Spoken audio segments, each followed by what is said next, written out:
Papa told me I couldn't do a lot of things. I feel like I'm the chosen one. Look at this. We created this. This didn't exist before we were here. All we are is proud and passionate. I love Toronto. I love this team. And we're going to the NBA Finals. Let's go! Nothing matters but winning. Welcome back to episode 59 of Rapzville Weekly. I'm your co-host Gabriel, alongside Adam Kasuchi. And today we have 3 games to talk to you about. We kind of ended off last week previewing the Dallas Mavericks versus Raptors game, so we're going to talk about how that went quickly and then get on to the doubleheader with the Miami Heat. Before we get to that, as always, please like and subscribe and leave your comments down below. We want to hear your opinions. Thank you. So the Raptors win their third straight game against the Dallas Mavericks, 116-93, in a blowout win, as well as putting on a defensive clinic. The first half was very even, and the defense was pretty consistent for the Raptors, holding the Mavericks to 47 points at the half. The Raptors' offense didn't really show its effectiveness until the second half, which they scored 69 points in. The key I really thought to this game was really to contain Dallas's 2 superstars in Doncic and Porzingis. And Nurse, to start the game, he did go with the double-team approach on Doncic for some possessions, which didn't work out for the most part, as Doncic, being the high IQ player he is, made the right basketball play, leaving the Raptors defense handicapped and scrambling for the most part. But as the game progressed, Nurse did change his tactic, leaving Stanley or OG to guard Doncic single-handedly, which I think is the much better approach. And if he did blow by Boucher or Siakam, would be there to help Stanley or OG. And I thought that for the majority of the game, Stanley and OG did a great job staying in front of Doncic. And I thought that's what they had to do to not get into those help defense situations. And I thought he was really good. Stanley was a pest in this game and got under the superstar, which made the difference tonight. And the Porzingis matchup didn't go as planned, with the huge height advantage over any of the Raptors players, to be honest. But we did make it very difficult for him on the inside. The Raptors also shot 50% from the field and 36% from 3, while the Mavericks shot 38% from the field and 25% from 3. So the Mavericks had more free throws with 27, and the Raptors had 18. I'm really happy with these numbers. With the Mavericks having such the players and having the drawing machine with Luka Doncic, it's great to keep the Mavericks to such low numbers of free throws, and it could have been much more if we couldn't contain Doncic. But the Raptors out-rebounded the Mavericks 46-38 as well, and they also scored 56 points in the paint, which is a very high number for the Raptors, meaning that they are being more assertive and focused when getting to the paint, and I think this is a big key to the Raptors and their success. And I have a couple questions for you, Gabe, here. What do you feel about the Raptors waiving Alex Len?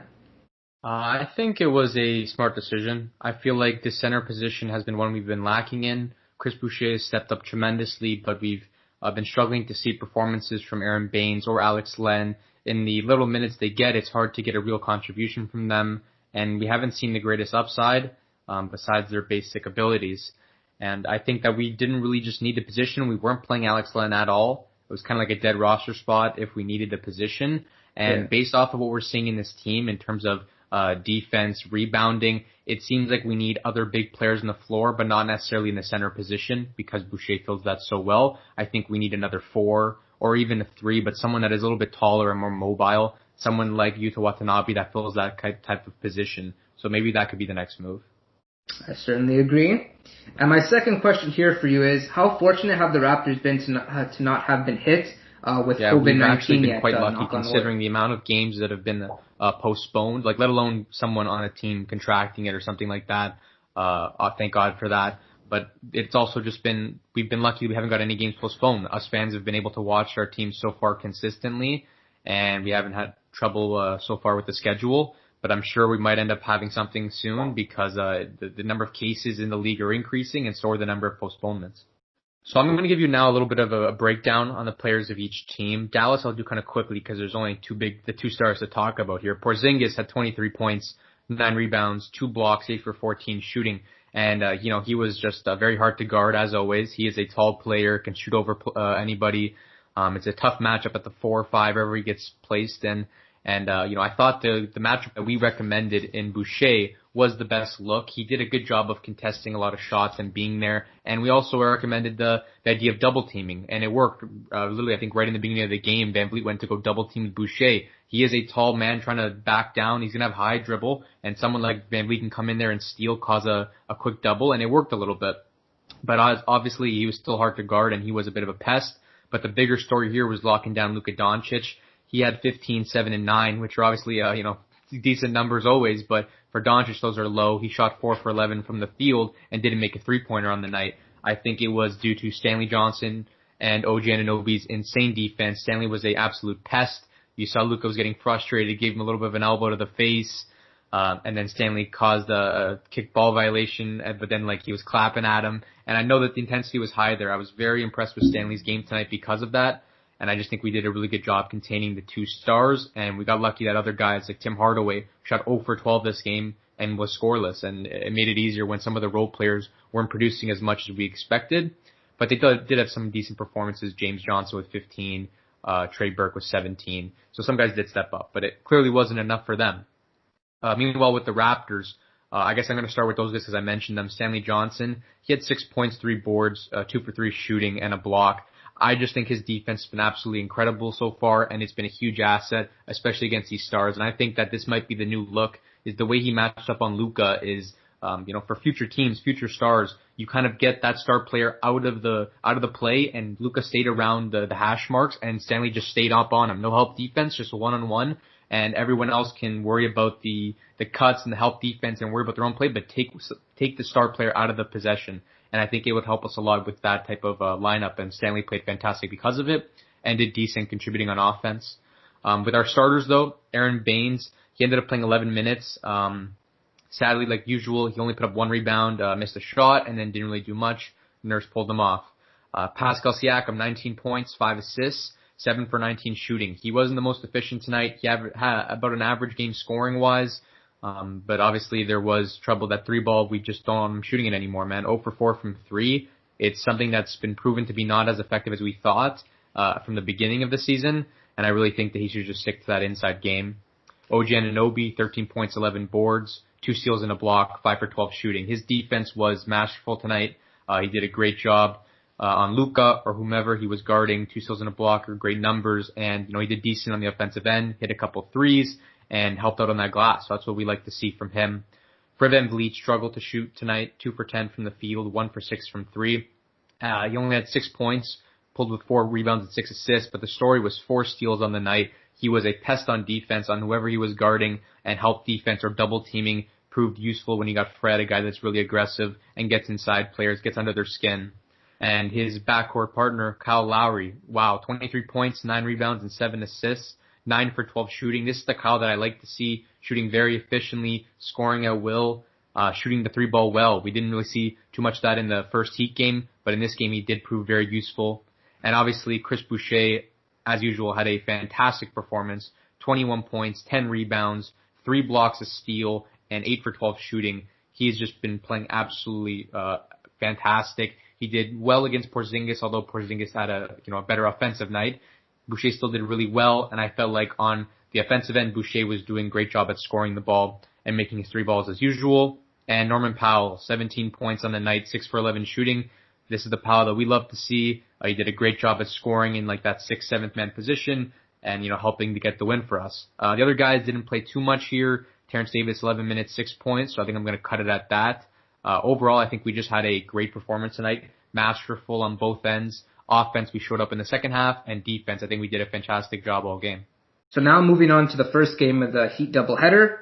The Raptors do not perform. I mean, it was a tough game. I mean, just losing 111 to 102, snapping the 3-game win streak of the Raptors.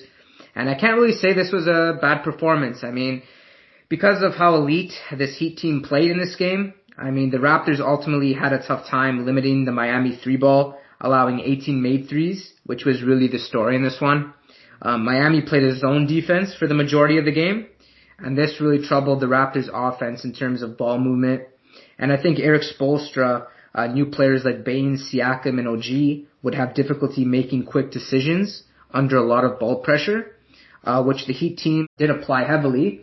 by hedging, which either rushed players into making bad passes or forced them to slow down the ball movement to protect the ball, which then allows the Heat defense to recover to their original man. And I think this was a big problem for them. And this is the area where we really want to improve on, and we really miss Marcus Sol and Ibaka, which they were extremely good at just moving the ball and being in that box and one and that guy in the middle of the box. But yeah, it just has to be addressed and work on, I think, for this Raptors team. The Raptors shot 40% from the field and 33% from three. The Heat shot 49% from the field and 45% from three. The Raptors were also out-rebounded, 46-41, which isn't a surprise due to the Heat's physicality with guys like Adebayo and Achua really outplaying our centers today for the most part. And I think Nurse made a huge mistake by putting Chris Boucher on Adebayo. It just didn't work out. Just a complete mismatch in terms of strength. Baines had actually a decent game and should have been used in that fourth quarter to match Bam. I do respect Nurse though for admitting that he didn't do a great job of rotating the players and should have switched personnel, putting Baines into that fourth quarter. And I respect him for kind of owning up to his mistake. It was a Spoelstra masterclass really at the end of the day. I understand that this team to me is one of the worst matchups for the Raptors, especially when Butler and Hero are back. I think they're going to really cause some problems if they do match up with them in the playoffs. But for this one, I think the Raptors just have to live and learn and understand that they just got outplayed tonight. For the questions I have for you, Gabe, but what can the Raptors do to rebound and really bounce back versus the Heat again on Friday? Well, before going into that Friday game, I think most of the problem of the night I feel like was individual performances from our players. There was a couple small things, one being Kyle Lowry. But in terms of, I guess, guarding Miami, it was trying to keep guys quiet. Duncan Robinson's an insane shooter. I felt like it was a big impact, a big task to keep him quiet, and who's been very crafty and dangerous. And obviously Bam, a threat on the inside as always, finding some type of stop to him, which we did see a little bit in that first game, but it came out more, in my opinion, in the second game. I feel like keeping those three guys quiet would have been the key to stopping this team. True, and my second questions would be, who's Bam Adebayo's matchup for the second game versus the Heat? Well, in the first game, we did see a bad defensive performance by Chris Boucher against Bam. Bam was just way too strong, aggressive, getting his own rebounds and putbacks, and it seemed like a task that we couldn't manage. And Pascal Siakam is too small as well, too small, too skinny to guard that matchup. Both did not look like they were working. Baines looked like he did a little bit decent in this game, but it was also hard to be totally confident in his abilities. I guess we'll talk about it in the second game, what we really saw afterwards, but in the first game, it was kind of hard to tell who had been the stopper. So to talk about individual player performances, I have to start with Kyle Lowry because, especially coming off of such a great game against the Dallas Mavericks, he had an absolutely horrendous turnaround in this game. He started the game getting the first 7 points for the Raptors and it looked like it was going to be a fantastic night for him. And after that, he kind of just forgot how to shoot a basketball. I don't want to be so blunt about it, but at the end of the game, he was 1 for 10 from 3, 2 for 12 from the field goal. He couldn't make absolutely anything. In a game where we were trying to keep this one close, fight our way back, come out with a victory at the end, no matter what we did, Lowry just kept missing shots. He was missing threes, very impactful plays, turnovers, bad passes. I felt like he just was not himself this game. He even had that play at the end where Bam had the ball on our end, and it looked like there was about maybe a couple minutes left, and Bam was going to hold it to waste some time, and then Lowry just fell over, and Bam just came in and dunked it and made their lead even higher, and it was a chance to get a stop, and we didn't capitalize on it, and it was just a dumb play.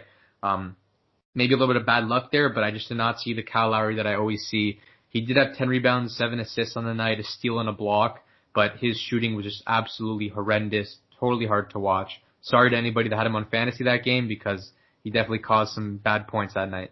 Yeah, guys, I just wanted to quickly mention that Gabe was just so pissed off this game. I was on the phone with him, and personally, if you know him, he's a very nice guy.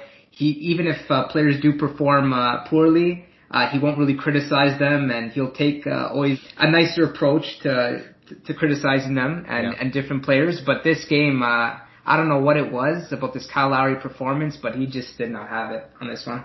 Yeah, if you follow us on Instagram, cheap plug here at Rapzville, You would have saw that I put a post out there of he was smiling a little too much at halftime, that he was shooting 1 for 10 from 3 by the end of the game. He shouldn't have smiled as much. Anyways, Aaron Baines. For him this game, I thought he did decent. He had 3 points, 7 rebounds, 3 assists, 1 for 3 shooting.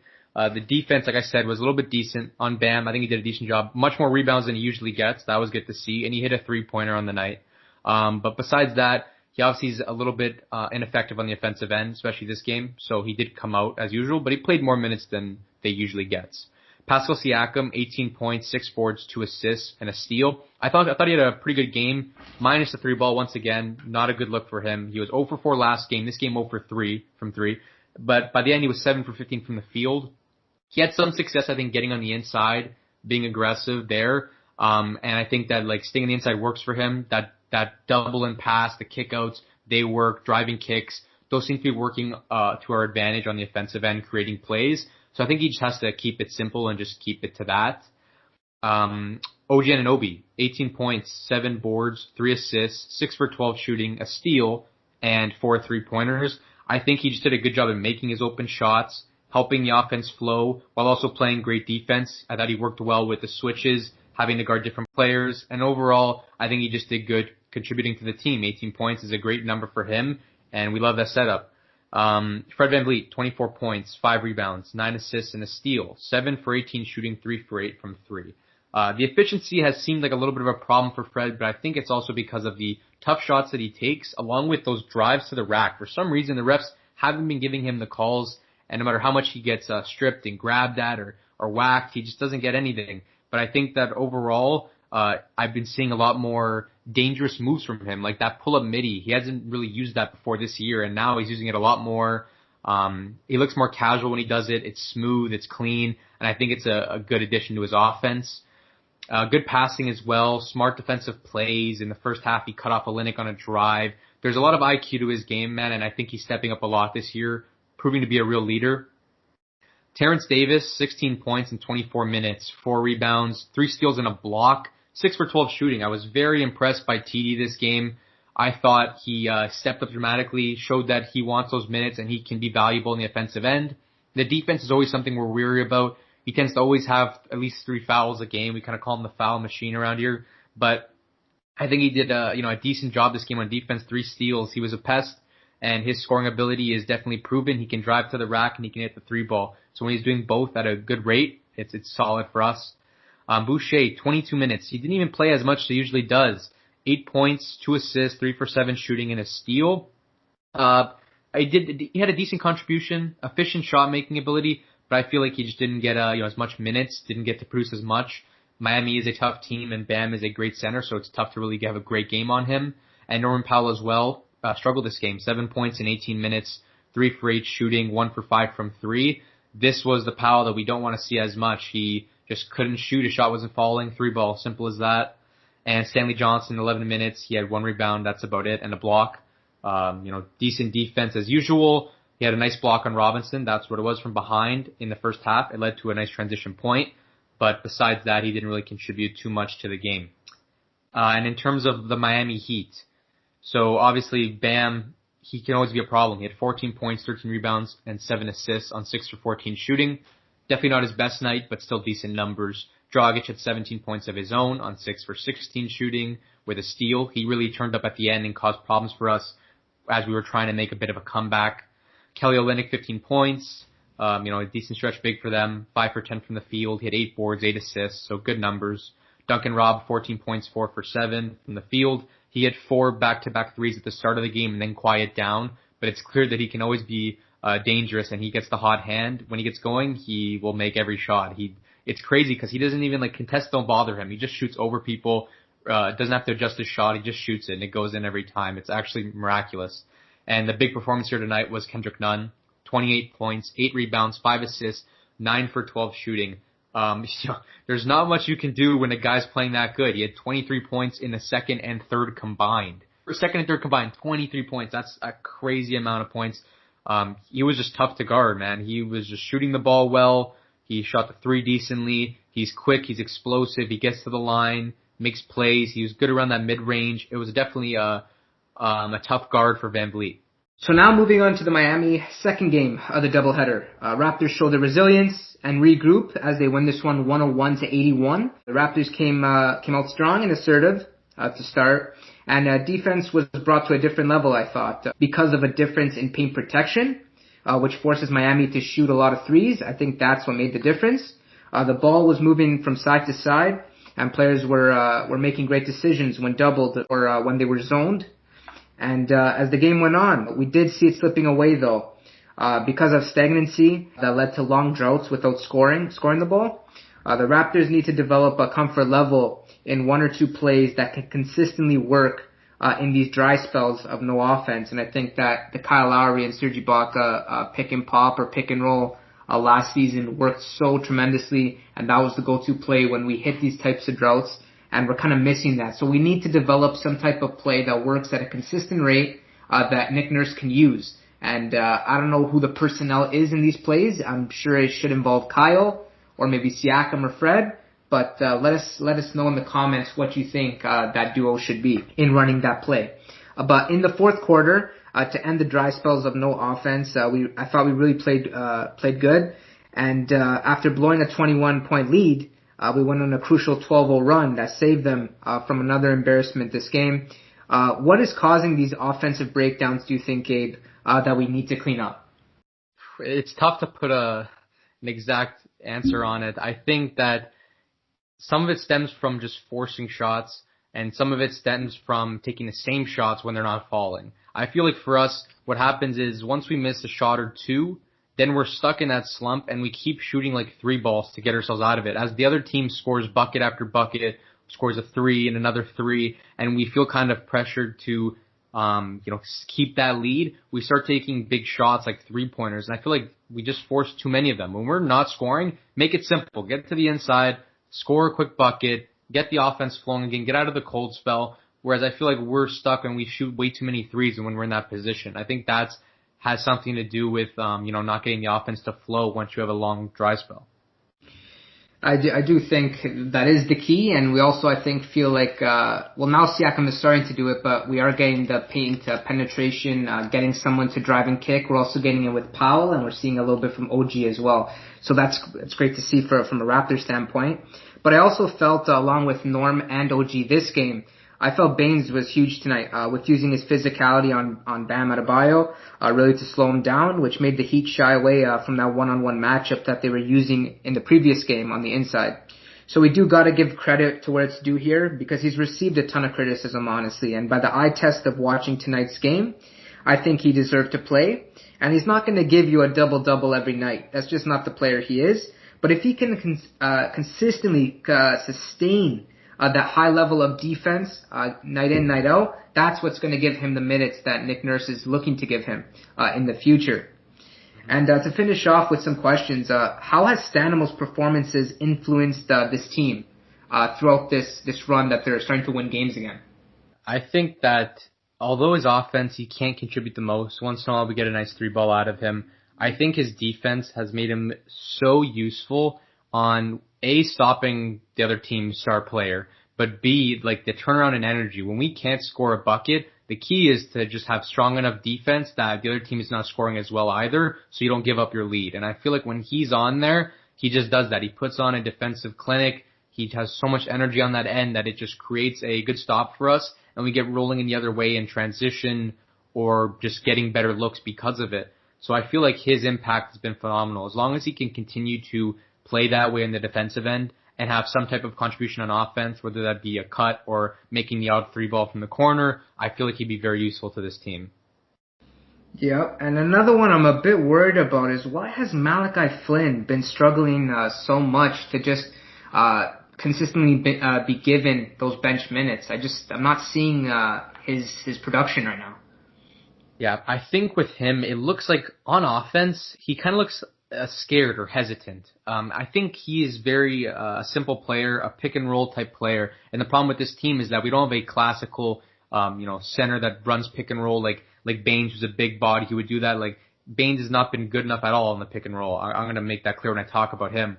But Boucher, it's not necessarily his forte either. Like he does it a lot, but It's not the type of play that I think Malachi is used to, or the big type of screen that Malachi is looking for. And if there's no screen coming, there's no center on the floor, and it's more of a small ball, he seems kind of lost. He just stands there and moves the ball side to side. He doesn't ISO, he doesn't driving kick. He just stands there and waits for a play and then just passes it off, and looks like he doesn't want to take the big shot or try creating his own shot. It looks like a lot of hesitancy for him, and he hasn't been making his shots in general. So that might add to a lack of confidence. 1 for 5 from the field this game. I think that was it. And because Kyle Lowry was out with that toe infection, it looked like Nick Nurse wanted one designated playmaker on the floor at a time, whether it be Fred VanVleet or Malachi. He didn't think of TD or Watson or someone like that as the playmaker. So when having just Malachi on the floor, there was no real offense ISO created based off of the point guard like Fred usually does. Now for a player-by-player breakdown, I'm going to start with Baines because honestly, offensively, there's still a big problem. But I think defensively, he stepped up so tremendously. We've been looking for someone to fill that spot against Bam after the first game, and we knew that he might be capable of it. And I think once he got in there, he looked like he wanted to be there. He looked like he was mad. He was done with not getting the minutes and having rough nights, getting bad calls from the refs. And even when he got called for a foul or two, he was getting angry and he wanted to keep playing hard. And, he did a good job clamping Bam. It was back-to-back plays where they would feed it to Bam and Bam would turn it over, pass it out of bounds, miss a shot. And I think Baines is just doing a great job of clamping up. He had 6 boards, 3 points for the night, 2 steals, 2 blocks. Now, we don't see blocks from him very often. I think this might have been the first night of the season we saw a block, and it was 2, arguably 3. I think they might have counted as a steal, but one was huge against Olynyk running across the paint. We saw a different Baines in the defensive end. But on offense, I need to comment. He looks so confused out there still. That pick and roll, there was twice back-to-back plays where he would give a pick for Fred, and then the center who was on him might have been Bam, and then whoever was guarding Fred, they would double Fred and trap him, and Baines would just run away and not look at the ball at all during his roll. And Fred was stuck trying to find who to pass it out to. And Baines just instead of turning around, looking, properly rolling, he would just run and try setting a screen for Norman instead of collecting the ball from someone who was clearly in danger. He looked really confused out there on offense and, only shot 1 3-pointer and made it. The other 2 he missed, and then he missed 2 other buckets. So on offense, he still has a lot of work to do, but at least tonight we saw a good defensive performance. I'll leave it at that. For Pascal, he had 15 points, 14 boards, 5 assists, 6 for 12 shooting, and a steal. He had a slump where he didn't score the best, but I think overall, tonight specifically, everyone had pretty much a good game besides Malachi Flynn, and Boucher didn't have the best night in terms of what he's capable of. But besides that, I think Siakam will take this performance from him. Decent numbers offensively and defensively. The rebounding has been key for him, 14 rebounds. He is 9 rebounds above everyone on our team. 8. Baines is there. My bad. But pretty much 9 above everybody. He's just been doing a really good job at that. One thing that's been a problem is his turnovers. He, there tends to be plays where he makes a bad pass or he can't get out of his driving kicks. But I think he did decent this game overall, so no complaints here. Fred, 13, 5, and 7. He's been struggling to shoot that thing for a while, but this game specifically, I think it was really a problem of the refs because every time he drove, he was getting whacked, grabbed at, and he was trying to kick it out or throw it to somebody, but he literally couldn't get the ball out of his hands for how much pressure was on him. Maybe that's partially due to Miami's defense in the paint. They are a very strong defensive team, don't get me wrong, and they got Bam in there, other good players, veteran players, but there was definitely calls I think that should have been given, especially Iggy. He's a veteran player. He's good at defense, but there was a play where Pascal drove and he clearly slapped Pascal and there was no call on that. And I think the ref on that baseline there let a little too many slide. So I'm going to leave it at that. I think Fred overall had a decent game, 2 steals as well. His defense was very good, and he did a great job playmaking. It was just that efficiency on the shooting end. Yeah, these refs have been totally just absolutely awful with the calling. I mean, I still haven't seen personnel that I've known seen prior in the past watching NBA games. I don't even know half of the refs that are refereeing these games. And it's really sad to see Fred not getting calls and all the work he's put in. And I'm sure he's learned off of Kyle. And if Kyle was in those same positions, I've seen Kyle get so many much more calls when Fred's doing basically the same thing, and then he'll not get the call. I don't understand. If you're gonna be consistent and call it for both players. I don't get why one player gets the advantage over the other. I get that there's tendencies that he is good at drawing fouls. But call it for both guys. You understand? Like, yeah. I don't get it. And I think people constantly complain that Raptors fans complain too much about the refereeing and stuff. But we're not just Raptors fans. We're NBA fans. We watch basketball games. We watch other teams. Me and Adam will definitely watch any big game that's on. We love seeing star players. We're in fantasy, so we want to watch our guys do good. When the playoffs are around, we're watching everybody. We're watching, obviously, the entirety of the playoffs. So we do not just watch the Raptors. We see other teams and know other teams that get these calls that we never get. And when we verse the teams, it's so clear that there's literally, it happened in this game. There was one play where we go up, don't get a call. Like, I think it was either the one where Pascal got slapped or a Fred drive and he didn't get a call. And he literally complained to the ref, right there, where's the call? And the very next play on the other end, they call something very soft. A late call, someone going up. Like, it is very clear. It's so definite when there's a chance where we don't get it and the very next play, they give it to them. And you're like, you're not giving this to us. Why are you giving that to them? It happens way too often, and we see it all the time. Maybe we're paying attention to it a lot more because we are Raptors fans, but I'm telling you, we watch a lot of basketball, and we see other teams that get away with certain calls or get certain calls, and we never get them. If it was James Harden doing that thing that Kyle does where where the guy hits him and then he goes up and throws a shot, Harden would get that an N1 every day of the week. For Kyle, it's never a shooting foul. It's always a reach, and it's on the floor every time. So there's certain things that I think slide with this team that we don't get calls on. Back to the players. OG had 21 points, 8 for 12 shooting, 4 rebounds, 2 steals. Another fantastic performance, man. He stepped up in this Miami series. He did a good job defensively, as always. And on offense, he was just making those open shots, man. We need him to make those. The offense flows so smoothly because he ends up being that open guy. He learned on some of the plays where he was pump faking and sidestepping. That was a new addition to the game. But he was just being very efficient, rebounding well on the offensive end too. He was tipping some plays, keeping them alive, getting second chance points, and that really helped us. Norman Powell, we say it all the time, we joke about it, but it's true, man. The guy loves to start. He loves to hear his name in that starting lineup. 23 points, 3 rebounds, 10 for 18 shooting, 2 steals. That 3-ball wasn't the best. He was 3 for 10 from 3, but he started the game so strong. First half, 19 points, 8 for 11 shooting. He was on fire, making everything. He was our go-to guy. He started getting all the points from the beginning of the game for this team. Wanted to get that win for us. Slowed down second half in terms of efficiency, but I think he was just doing fantastic at being aggressive, driving, getting his shots to fall, the catch and shoot. And yeah, I think it really just helped us win this game. He was one of the players of the game tonight, and OG was the other. Boucher quiet net, like I said, 5 and 5, 2 for 5 shooting and a block, 19 minutes.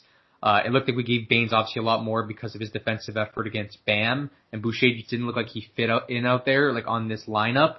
But, you know, overall, it was one bad game or not even bad, below average game in many fantastic games we've seen from him, so it's okay. TD, 12 points, 5 for 10 shooting, 2 for 5 from 3. He had a really good night. You know, I think scoring-wise, he did well. He showed that he wanted to be out there. His 3-ball's been a lot better from what I've seen, and he can be aggressive, but the problem was the 5 turnovers, man. 2 of them, maybe even 3, were like back-to-back, and they resulted in that scoring slump we had in the third. So he's got to clean that one up. The turnovers and also the fouls tend to be a problem for him. But, you know, overall, it was an average game. He did help those bench minutes, getting some points there.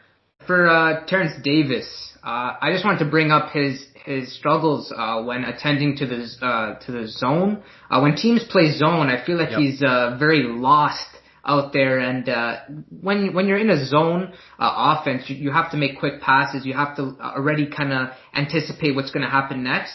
And who's hedging towards you, what's a contest, what's not, are you open? And these are a lot of things that happen very fast. And I think Terence Davis is struggling with that a bit. He's a very good offensive player. I'm going to give him that. But when it does come to the zone, he's got to just do a much better job of understanding what's happening in front of him and how to sort it out, what solutions are there, and how to figure it out. Malachi didn't look the best at it either. He was trying to figure it out as well because of his very simple offensive game, I think.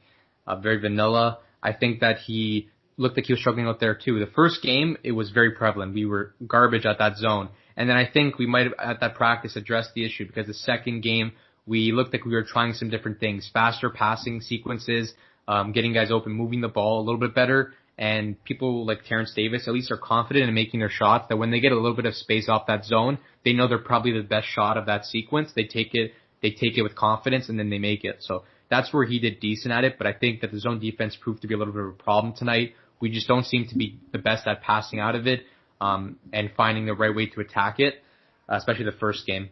And then the Miami Heat, kind of a similar story. Kendrick Nunn, 22 points, 4 boards, 5 assists, 8 for 16 shooting, 3 steals. He was the top scorer once again. A little bit quieter, but still just as much of a problem. Bam, 14, 8 and 4. Similar, basically thing. Same numbers, for the most part, even shooting wise, just a little bit less efficient. So Baines did a good job there. Dragic had less. Robinson had less. They all scored a little bit less in that game. I think our defense just was fantastic, especially that first and fourth quarter. We were just so masterful out there. Second and third, we had those slumps, but I think overall, fantastic game, put us in a great mood. Hopefully this leads back into a little bit more of a run. Yep, and the next game coming up, seeing Nate Bjorkgren again, the Raptors assistant coach last year. It's going to be a fun contest, and I hope the Raptors could pull through again on this one. Yeah.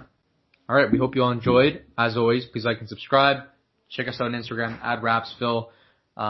Yeah, that's pretty much it. That's us signing out. Deuces. Peace.